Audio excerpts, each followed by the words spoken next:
Assalamualaikum sahabat QMed, ahlan wa sahlan. Di video kali ini kita akan melanjutkan materi sebelumnya, yakni operasi hitung pada bilangan bulat. Ada 4 operasi hitung yang akan kita bahas pada bilangan bulat kali ini, yaitu operasi penjumlahan, operasi pengurangan, perkalian, dan pembagian.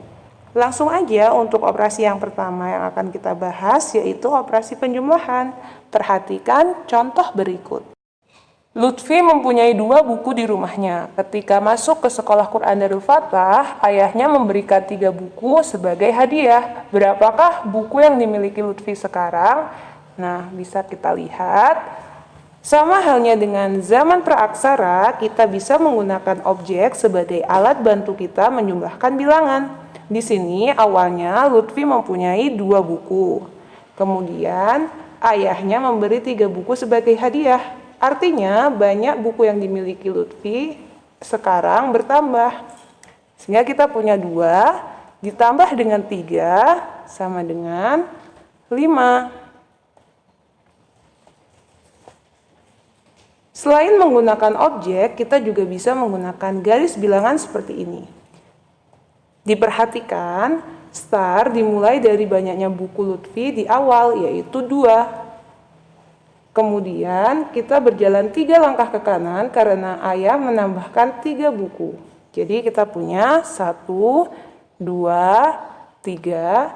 Nah, sekarang titik itu berada di angka 5. Jadi buku yang dimiliki Lutfi sekarang adalah 5. Nah, sekarang bagaimana dengan operasi penjumlahan yang melibatkan bilangan negatif?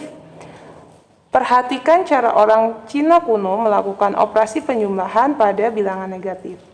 Sebagai contoh, 7 ditambah dengan negatif 5. Di sini kita punya 7 biji positif, lalu ditambahkan dengan 5 biji negatif. Karena setiap pasangan biji positif negatif ini bernilai 0, maka kita punya 2 biji positif yang tersisa. Sehingga 7 ditambah negatif 5 sama dengan positif 2.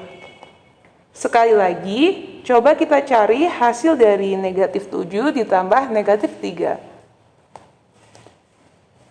Di sini kita punya 7 biji negatif, kemudian ditambah 3 biji negatif. Maka kita punya totalnya adalah 10 biji negatif. Sehingga negatif 7 ditambah negatif 3 sama dengan negatif 10. Nah, untuk penerapannya di kehidupan sehari-hari, kita bisa contohkan seperti ini. Misal, orang tua sahabat QMed memberikan gadget kepada sahabat QMed. Nah, jika setelah menggunakan gadget itu, banyak hal positif yang sahabat QMed lakukan, maka gadget itu membawa dampak positif bagi sahabat QMed. Sebaliknya, jika dengan menggunakan gadget itu sahabat QMed justru malah banyak melakukan hal-hal negatif, maka gadget tersebut membawa dampak negatif bagi sahabat QMed. Nah, jadi untuk penjumlahan ini kita bisa mengambil hikmahnya seperti itu ya. Lanjutkan operasi pengurangan. Perhatikan contoh berikut ya. Nur Aini mempunyai 6 pasang sepatu di rumahnya. Karena sedang senang hati, Nur Aini memberikan 2 pasang sepatunya kepada sepupunya. Berapa pasang sepatu yang dimiliki Nur Aini sekarang? Perhatikan bahwa awalnya Nur Aini mempunyai 6 pasang sepatu. Kemudian diberikan kepada sepupunya 2 pasang. Maka banyaknya sepatu Nur Aini sekarang bertambah atau berkurang? Ya, benar, berkurang. Jadi kita punya di sini 6 berkurang 2. Maka kita punya sisanya adalah 4. Nah, untuk memastikan apakah operasi pengurangan kita sudah benar atau belum, kita dapat menjumlahkan bilangan di sebelah kiri sama dengan dan di sebelah kanan sama dengan. Jadi, untuk kasus ini kita jumlahkan 2 ditambah 4. Hasilnya adalah 6. Jadi, operasi pengurangan kita sudah benar. Untuk lebih jelasnya, mari perhatikan contoh selanjutnya. Di sini, seorang penyelam amatir mula-mula berlatih menyelam di kedalaman 2 meter. Kemudian, ia turun lagi hingga kedalaman 5 meter di bawah permukaan laut. Berapakah selisih kedalaman pada 2 kondisi tersebut? Nah, misalkan ini laut. Kemudian seorang penyelam menyelam di kedalaman 2 meter. Perhatikan di sini, jika kita misalkan permukaan laut adalah titik 0 atau titik netral, maka kita punya bilangan yang berada di atas permukaan laut adalah bilangan positif, sedangkan bilangan yang ada di bawah permukaan laut merupakan bilangan negatif. Karena penyelam ini turun atau menyelam dari kedalaman 2 meter, maka kita punya jarak dari penyelam dengan permukaan laut adalah negatif 2 meter. Kemudian dia menyelam lagi hingga kedalaman 5 meter di bawah permukaan laut. Maka di sini kita punya negatif 5 meter. Karena yang ditanyakan selisih kedalaman, maka kita bisa menjawab selisih adalah bilangan terbesar dikurangi dengan bilangan terkecil. Maka kita bandingkan dulu antara negatif 5 dan negatif 2, mana ya yang lebih besar? Iya, benar sekali. Negatif 2 lebih besar dari negatif 5. Sehingga kita punya rumus selisih kedalamannya adalah negatif 2 dikurangi dengan negatif 5. Mudah kita hitung bahwa di sini kita menghasilkan 3 meter selisihnya. Sehingga kita punya negatif 2 dikurangi negatif 5 sama dengan 3. Secara tidak langsung kita menyatakan negatif dari negatif 5 adalah positif 5. Maka kita punya di sini negatif 2 dikurangi negatif 5 sama dengan negatif 2 ditambah 5 sama dengan 3. Nah, sahabat Qmet, untuk sembarang bilangan bulat A, kita punya negatif dari negatif A sama dengan A. Di sini kita bisa analogikan dengan meninggalkan sesuatu yang buruk itu sama dengan hal yang positif atau sesuatu yang baik. Jadi negatif kali negatif itu positif ya. Selanjutnya adalah operasi perkalian. Perhatikan di sini, sahabat Qmet pasti tidak asing dengan aturan pakai dari obat seperti ini ya. Nah, perhatikan untuk dewasa dosisnya 3 kali 2 sendok makan setiap hari. Apakah arti dari 3 kali 2 di sini?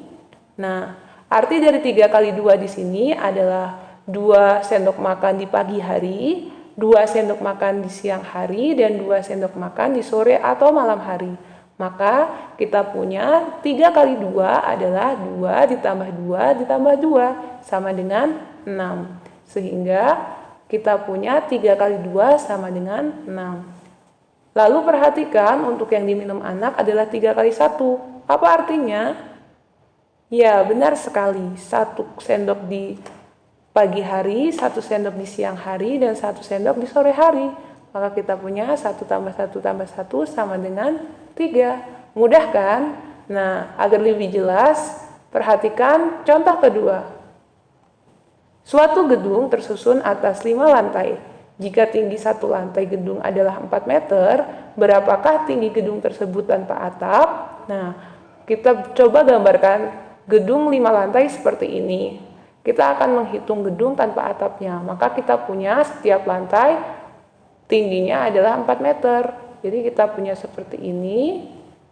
Kita tinggal jumlahkan semua lantainya.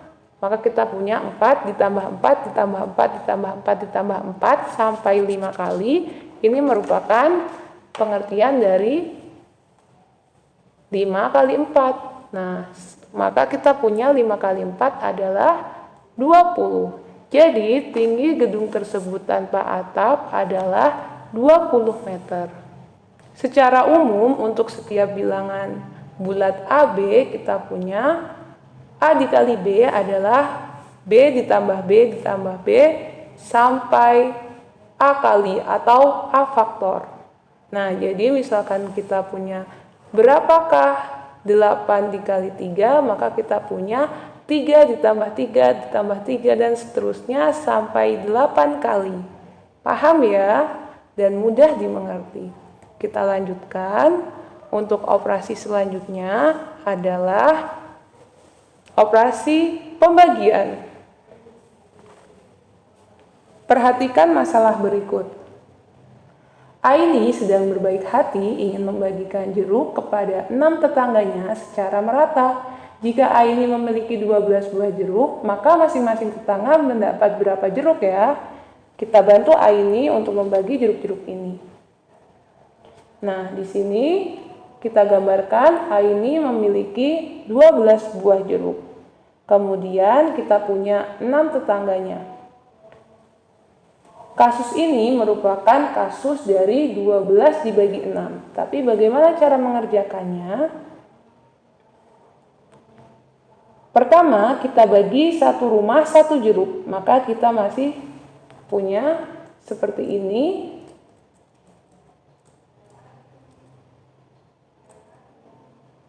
Nah, setelah semua satu rumah mendapat satu jeruk, kita punya sisa 6 jeruk. Karena A ini ingin membagi secara merata, maka harus dipastikan bahwa sisa ini masih habis jika dibagikan kepada tetangganya. Kita lihat karena ada 6 tetangganya, maka kita masih bisa membagikannya lagi masing-masing satu jeruk.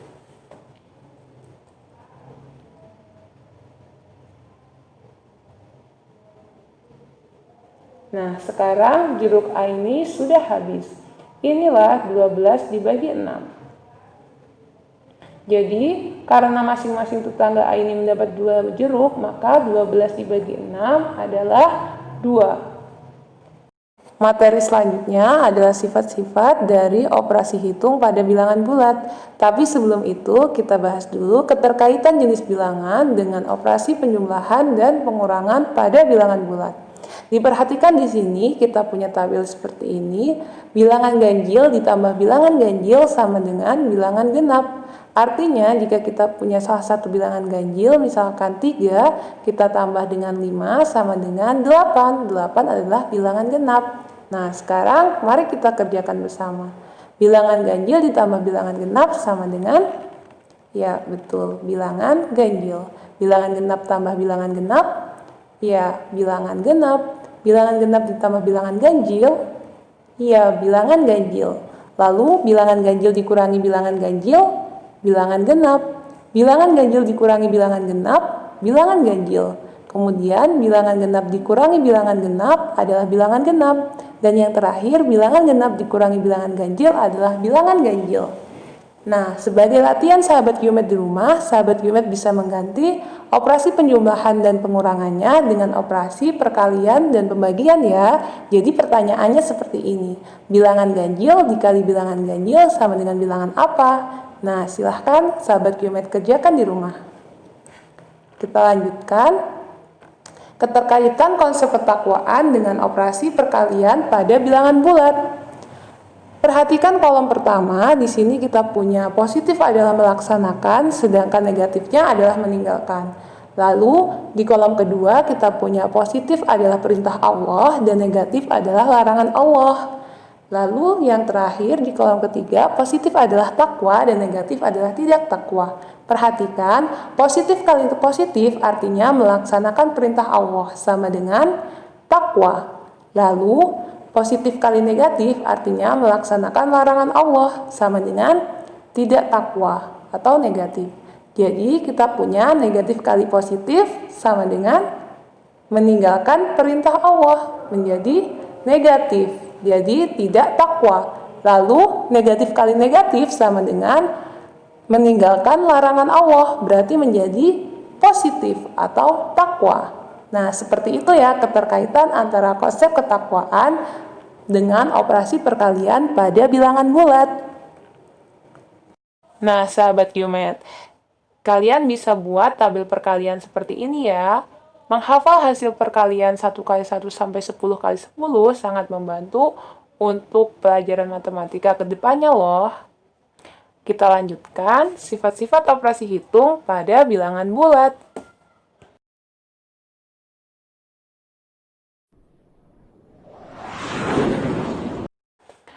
Yang pertama adalah sifat asosiatif. Sifat asosiatif ini hanya berlaku pada operasi perkalian dan operasi penjumlahan ya. Inti dari sifat asosiatif ini adalah jika ada 3 bilangan, misalkan A, B, C yang kita jumlahkan atau kita kalikan berturut-turut, maka kita bisa mengerjakan A dan B terlebih dahulu, baru mengoperasikannya dengan C, atau mengoperasikan B dengan C terlebih dahulu, baru kita operasikan dengan A. Hasilnya akan sama. Yang perlu diperhatikan dari sifat asosiatif ini adalah dia tidak berlaku di operasi pengurangan dan operasi pembagian. Sehingga jika kita mengerjakan 3 bilangan dengan operasi pengurangan atau pembagian, maka kita mengerjakannya harus runtut dari paling kiri ke kanan. Sebagai contoh, soal berikut. Kita punya negatif 10 ditambah negatif 7 ditambah negatif 3 dikurangi negatif 3 sama dengan berapa? Nah, di sini menggunakan sifat asosiatif pada negatif 10, negatif 7, dan negatif 3, kita bisa mengerjakan negatif 10 ditambah negatif 7 terlebih dahulu, maka kita punya negatif 17, baru kita tambahkan dengan negatif 3, atau kita punya negatif 10 kita tambahkan dengan negatif 7 ditambah negatif 3, yaitu negatif 10. Nah, di sini kita mendapatkan hasil yang sama, yaitu negatif 20 dikurangi negatif 3. Nah, negatif 20 dikurangi negatif 3 sama dengan negatif 20 ditambah 3, sama dengan negatif 17. Selanjutnya, kita punya sifat komutatif, yaitu menukar posisi A plus B menjadi B plus A atau A kali B menjadi B kali A. Sebagai contoh, perhatikan 25 dikali 3, jika menurut definisi perkalian kita punya 3 ditambah 3 ditambah 3 sebanyak 25 kali atau 25 faktor. Nah, di sini kita bisa gunakan sifat komutatif, yaitu 25 kali 3 sama dengan 3 kali 25, sehingga kita bisa menjumlahkan 25 tambah 25 tambah 25. Nah, di sini kita punya 75. Yang perlu diingat, sifat komutatif hanya berlaku untuk perkalian dan penjumlahan saja ya. Jadi, tidak berlaku untuk pengurangan dan pembagian. Tetap, ketika kita melakukan operasi pengurangan dan pembagian dari kiri ke kanan. Yang terakhir adalah sifat distributif. Untuk sembarang bilangan bulat A, B, dan C, kita punya sifat bahwa A dikali dalam kurung B plus minus C sama dengan A dikali B plus atau minus A dikali C.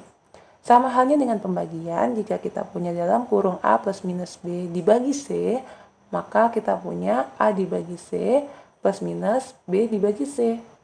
Sebagai contoh, 7 dikali 192.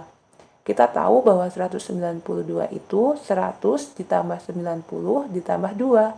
Sehingga kita punya 7 dikali 100 ditambah 7 kali 90 ditambah 7 dikali 2. Maka kita punya 700 ditambah 630 ditambah 14. Kita punya hasilnya adalah 1344. Nah, cukup dengan hafal perkalian 1 kali 1 sampai 10 kali 10, kita bisa mengalihkan 7 dikali 192. Cara yang lain, kita bisa menyatakan 192 sebagai 200 dikurangi 8. Maka kita punya 7 kali 200 dikurangi 7 kali 8. Maka kita punya 1400 dikurangi 56. Di sini hasilnya juga sama, 1344. Nah, untuk menguji pemahaman sahabat Qmet, silahkan kalian kerjakan soal-soal pada link pada deskripsi video ini ya. Kalau kalian ada kesulitan pada soal-soal yang ada di Quizizz, kalian bisa tulis nomor soal atau request pembahasan soal di kolom komentar video ini. Terima kasih. Afwan jika banyak salah terucap. See you next time. Wassalamualaikum warahmatullahi wabarakatuh.